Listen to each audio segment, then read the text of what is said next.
அனைவருக்கும் எஸ்பி ஸ்லோகாஸின் இனிய வணக்கம். ஒரு அழகான சுவாரஸ்யமான கிருஷ்ணர் கதையை தான் இந்த பதிவில் நாம் பார்க்க போகிறோம். வாங்க கதைக்குள்ளே போகலாம். ஒரு நாள் கிணத்தடியில் ஒரு கோபிகை ஸ்ரீ தண்ணீர் குடத்தை யாராவது தூக்கி விடுவாங்களா அப்படின்னு எதிர்பார்த்து காத்துக்கிட்டே இருந்தா. அந்த சமயத்தில் சிறுவன் கிருஷ்ணன் வந்துக்கிட்டு இருந்தானாம்.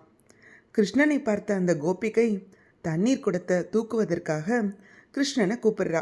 ஆனால் கிருஷ்ணனும் கூப்பிட்ட குரல் கேட்காதது போல சிறிதும் கவனிக்காம போய்கிட்டே இருந்தான். கோபிகையோ கிருஷ்ணனை கூப்பிட்டு தொண்டையே வறண்டு போயிடுச்சு. கிருஷ்ணனும் திரும்பி கூட பார்க்காம போய்கிட்டே இருக்கான். ஒரு வழியா கோபிகை நீர் நிறைஞ்ச தண்ணீர் குடத்தை தலையில் சுமந்தபடி தன் வீடு நோக்கி நடக்க ஆரம்பிச்சிட்டான். தன் வீடு வந்ததும் அதிர்ந்து போனான். ஏன்னா அங்கே கிருஷ்ணன் அவளோட வீட்டு வாசல்ல அவளுக்காக காத்துக்கிட்டு இருக்கான்.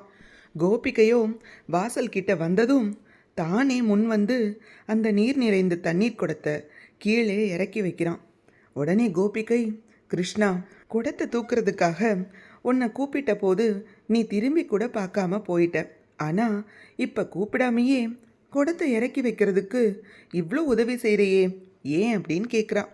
அதுக்கு ஸ்ரீ கிருஷ்ணன் தன் மந்தகாச இனிமையான புன்சிரிப்போடு மெதுவா கோபிகையிடம் இப்படி சொல்கிறான். நான் எப்பொழுதுமே பாரத்தை இறக்கி வைக்கிறவன், ஏற்றுபவன் கிடையாது அப்படின்னு சொல்கிறான். சர்வம் ஸ்ரீ கிருஷ்ணார்ப்பணம். இது போன்ற ஆன்மீக கதைகளுக்கும் ஆன்மீக விஷயங்களுக்கும் மறக்காமல் நம்ம சேனலை சப்ஸ்கிரைப் பண்ணுங்கள்.